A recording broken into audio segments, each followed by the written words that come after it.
పాపాలు చేసేవారు, అధర్మాన్ని ఆచరించేవారు, గుడ్డివారు, మూగవారు, కుంటివారు, కులం గుణం లేనివారు, చెడ్డ మనసు కలిగినవారు, చండాలురు, ఎలాంటి వారైనా సరే శివభక్తిని కలిగి ఉంటే చాలు దేవాది దేవుడైన ఆయన సాన్నిధ్యాన్ని తప్పక పొందుతారు.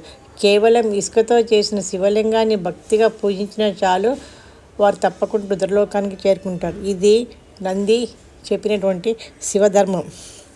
మనం అందరము చక్కగా శివ పూజ చేసి రుద్రలోకానికి చేరుకుందాము.